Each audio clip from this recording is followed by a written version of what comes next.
ये है बिजनौर। यहाँ पर बुक्सा, महागीर और जौनसारी जनजातियाँ सोनभद्र में पाई जाती है। बहरिया, बेगा, पटारी, अगर चलिए हम यूपी जीके का अपना एक और नई वीडियो की शुरुआत करते हैं। इस वीडियो में हम जनजातियों के बारे में बात करेंगे। उत्तर प्रदेश की मैप के माध्यम से देखेंगे, ज़्यादा आसानी से याद रखा जा सकता है।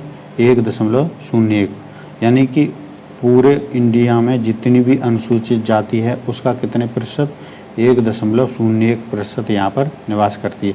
सबसे ज़्यादा अनुसूचित जनजाति की संख्या कहाँ पर है, तो वो है मध्य प्रदेश में। ठीक है, तो उत्तर प्रदेश में कितनी जनजाति, बाद कुल जनसंख्या की बात करें तो 11,34,273 है। ठीक है, 11,34,273 है, जो कितने प्रतिशत है उत्तर प्रदेश की जनसंख्या का, 0.57%, जिसे हम लगभग में 0.6% भी कह सकते हैं। ठीक है, लिंगानुपात कितना है, तो 951 लिंगानुपात है। ठीक है, 1000 पुरुषों की तुलना में 951 महिलाएं। तो सर्वाधिक जनसंख्या कहाँ पर है, तो सर्वाधिक है सोनभद्र में, उससे कम थोड़ी सी बलिया में, फिर देवरिया, कुशीनगर और ललितपुर में। ये क्रम है घटते हुए क्रम में। ठीक है, उसके बाद न्यूनतम जनसंख्या बागपत में है, न्यूनतम जनसंख्या उससे थोड़ी बढ़ के कन्नौज, फिर बदायूं, एटा, औरैया, कासगंज। ठीक है, सर्वाधिक जनसंख्या सोनभद्र में है जनजाति की, और न्यूनतम जनसंख्या जनजाति की बागपत में है। ये प्रश्न एक पूछा गया था कि कोई जनजाति नहीं पाई जाती, तो ये फैजाबाद और जालौन इसका उत्तर है। यूपी में सरकार ने अधिसूचना के माध्यम से कितनी जनजातियों को दर्जा दे रखा है, 1967 में जब उत्तराखंड भी यूपी का ही हिस्सा था, तब 5 जनजातियों को दर्जा दिया गया था अधिसूचित जनजाति का। थारू, बुक्सा, जौनसारी, भोटिया, राजी। ठीक है, तो ये थी 5 जनजाति 1967 में। लेकिन 2000 में उत्तराखंड के अलग होने के बाद केवल 2 अधिसूचित जाति यहाँ पर उत्तर प्रदेश में रह गई, ये चली गई उत्तराखंड में। ठीक है, हालांकि इनकी संख्या उत्तर प्रदेश में भी पाई जाती है। तो उसके बाद 2003 में 10 नई और जातियों को अधिसूचित जनजाति में शामिल किया गया। ठीक है, 2003 में तो 10 और 2 12 जनजाति अधिसूचित जनजाति में उत्तर प्रदेश में आती है। ठीक, पहले की ये 5 और ये 10 जोड़ करके कुल 15 जनजाति उत्तर प्रदेश में मुख्य रूप से मिलती हैं। ठीक है, तो देखो यूपी में 15 मुख्य जनजातियाँ पाई जाती हैं। सबसे पहली है भोटिया या भोतिया। भोतिया कहाँ पाई जाती है, पर्वतीय क्षेत्रों में पाई जाती है, मुख्य रूप से उत्तराखंड और उत्तराखंड से लगते हुए उत्तर प्रदेश के ज़िले जैसे बिजनौर, मुरादाबाद, मुजफ्फरनगर, इन ज़िलों में थोड़ी मात्रा में ये पाई जाती है। फिर है बुक्सा। बुक्सा कहाँ पाई जाती है, ये भी बिजनौर में पाई जाती है और मुख्य रूप से उत्तराखंड में। ठीक है, उसके बाद है जौनसारी। जौनसारी उत्तराखंड में मुख्य रूप से पाई जाती है, लेकिन उत्तर प्रदेश के पुरौल क्षेत्र में बिजनौर ज़िले में ये पाई जाती है। उसके बाद है राजी। राजी ये उत्तराखंड में मुख्य रूप से पाई जाती है और उत्तराखंड से लगते हुए कुछ ज़िलों में, ठीक है, बिजनौर उनमें पाई जाती है। यह है थारू। थारू और नेपाल के तराई के क्षेत्र जो है, ठीक है, वहाँ पर पाई जाती है, विशेष रूप से गोरखपुर, महाराजगंज, लखीमपुर खीरी, ठीक है, श्रावस्ती, बहराइच, बलरामपुर आदि जिलों में ये पाई जाती है। गोंड और इसकी 5 उपजातियाँ कौन कौन सी हैं, दुनिया, नायक, ओझा, पठारी, राजगोंड। प्रदेश के 17 जिलों में ये फैली है। ठीक है, ये 13 जिले हम +4 जो अब नए शामिल कर लिए गए तो वो, ठीक है, तो गोंड की। तो ये है अनुसूचित जनजाति संशोधन विधेयक 2022। इसमें क्या कहा गया है कि यूपी के 4 जिलों, कौन कौन से ज़िले हैं, संत कबीर नगर, कुशीनगर, चंदौली, संत रविदास नगर। ये यहाँ दिखाई दे रहे होंगे, ये है संत कबीर नगर है, ये है कुशीनगर, ये है चंदौली और ये है संत रविदास नगर। ठीक है, कि गोंड जनजाति तथा उसकी 5 उपजाति कौन कौन सी हैं, दुनिया है, नायक है, ओझा है, पठारी है, राजगोंड है, को अनुसूचित जनजाति का दर्जा देना है, इसके माध्यम से मिलेगा।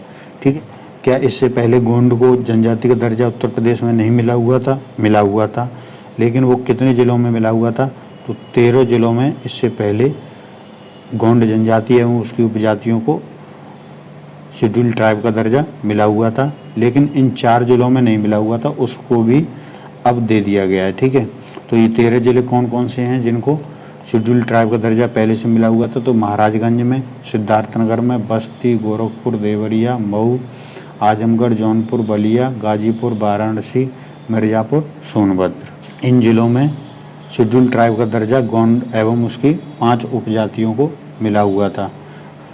आगे है खरवार या खैरवार, ये कहाँ पर पाई जाती है? पूर्वी उत्तर प्रदेश में पाई जाती है। कौन कौन से जिले? देवरिया, बलिया, गाजीपुर, वाराणसी, सोनभद्र में।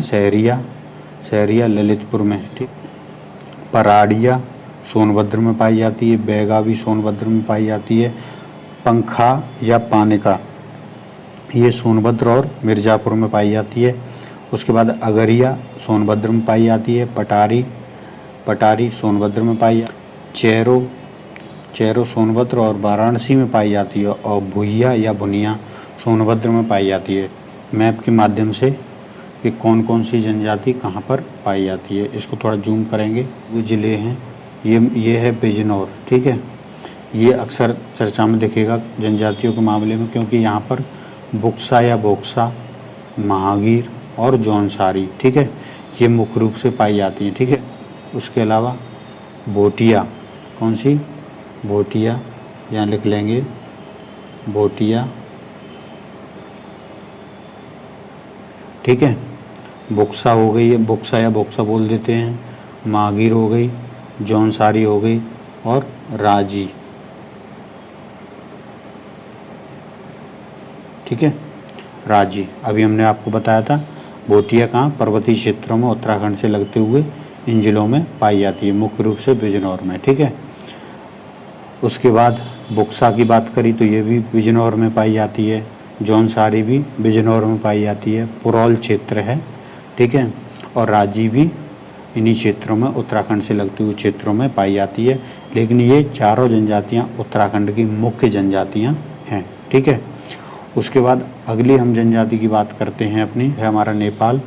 ये अंतर्राष्ट्रीय सीमा है, उससे लगे हुए ये पूरा जो क्षेत्र तराई का क्षेत्र है, इसमें पाई जाती है आपकी कौन सी?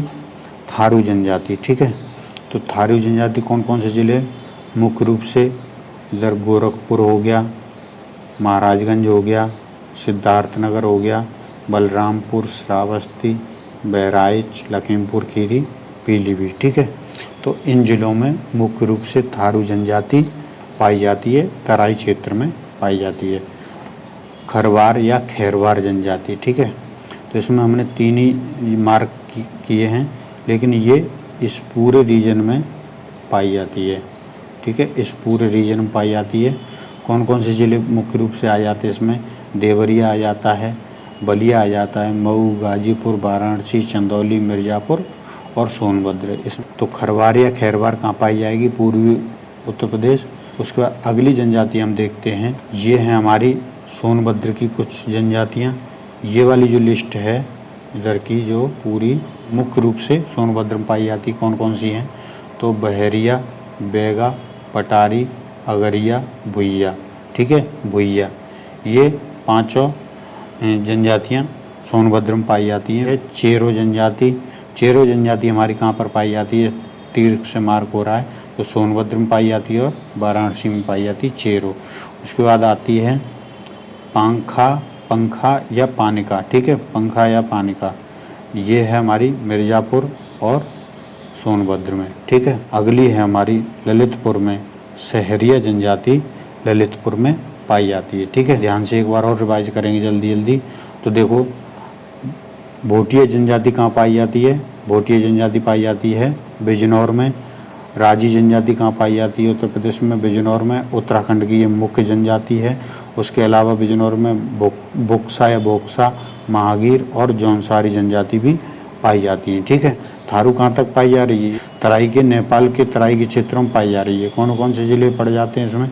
मुख्य रूप से पीलीभीत, लखीमपुर खीरी, बहराइच, श्रावस्ती, बलरामपुर, सिद्धार्थनगर, महाराजगंज और गोरखपुर। ठीक है, उसके बाद खरवार देखा हमने, खरवार का भी हमने बताया। पूरा ये वाला एरिया जो है पूरा, इसमें कौन कौन से ज़िले आ जाते हैं? देवरिया, बलिया, गाजीपुर, मऊ, वाराणसी, चंदौली, मिर्ज़ापुर, सोनभद्र। ठीक है, तो ये खरवार या खैरवार पाई जाती है।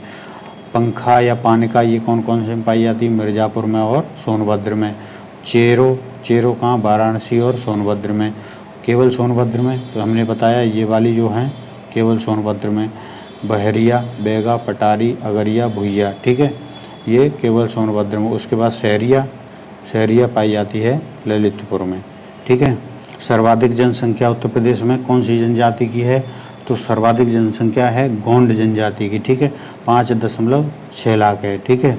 उसके बाद खरवार जो जनजाति समूह है वो है। उसके बाद थारू जनजाति समूह, ठीक है। ये हो गई घटते क्रम में, सबसे ज़्यादा गोंड, उसके बाद खरवार, उसके बाद थारू, ठीक है। थारू जनजाति के बारे में देखो कहाँ पाई जाती? तराई क्षेत्र में हमने आपको बताया था, महाराजगंज, सिद्धार्थनगर, श्रावस्ती, बहराइच, लखीमपुर खीरी, गोरखपुर आदि में बताया था, मैप के माध्यम से बताया था, ठीक है। तो इसमें बिल्कुल अब कन्फ्यूजन नहीं होना चाहिए, 1 से 2 बार आप देखो उसको, अगर नहीं सही से ये ध्यान में आ रहा है तो।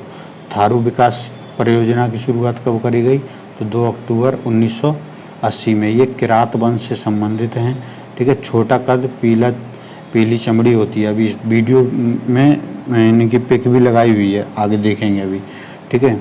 चौड़ी मुखाकृति होती है। मुख्य भोजन इनका क्या होता है? चावल और मछली होता है मुख्य भोजन, ठीक है। ये अपने भोजन को ऐसे हम लोग बोलते हैं, सुबह के भोजन को जैसे कलेवा बोलते हैं, दोपहर के भोजन को मिजनी बोलते हैं, शाम के भोजन को बेरी बोलते हैं, ठीक है। इन्हीं के भोजन में एक जाड़ शामिल होता है। जाड़ क्या होता है? तो जो चावल से शराब बनाते हैं, मदिरा बनाते हैं, तो ये जाड़ इनका बहुत फेमस होता है। उसके बाद घर निर्माण कैसे करते हैं? तो लकड़ी के लट्टों और नरकुलों से, ये मतलब लकड़ी से अपना घर बनाते हैं, ठीक है। संयुक्त परिवार में रहते हैं, हिंदू धर्म को मानते हैं। मातृसत्तात्मक परिवार होता है, यानी कि माता की ज़्यादा चलती है इनके परिवार में जो है। विधवा विवाह को जो है ये मान्यता देते हैं। विधवा विवाह जब होता है तो लठ भरवा भोज एक देते हैं, जैसे शादियों में भोज होता है उसी तरीके से लठ भरवा भोज ये देते हैं। दीपावली, ये हिंदू हैं लेकिन ये रावण का वंशज अपने को मानते हैं, तो इसलिए ये दीपावली को शोक का त्यौहार मनाते हैं, ठीक है। उसके अलावा ये होली के पर्व के पास में ये बजहर पर्व आयोजित करते हैं, ठीक है, जिसमें ये नशा भी करते हैं, ठीक है। उसके बाद इनमें विवाह कैसा होता है? तो बदला विवाह प्रचलित होता है बिना दहेज के, ठीक है। दहेज नहीं लेते हैं, बदला विवाह होता है। कैसे? तो आपस में देखो, ये वर पक्ष अपनी एक कन्या इधर देगा तो दूसरी वो इधर अपनी एक कन्या देगा, तो इस तरीके से बदला विवाह को प्रचलन चलता है इनमें, ठीक है। उसके बाद अगली जनजाति, इसके अलावा एक और फैक्ट है यहाँ पर, ये थारू जनजातियों के विकास के लिए पढ़ाई लिखाई के लिए उनके लिए एक महाविद्यालय खोला गया है लखीमपुर खीरी में, ठीक है।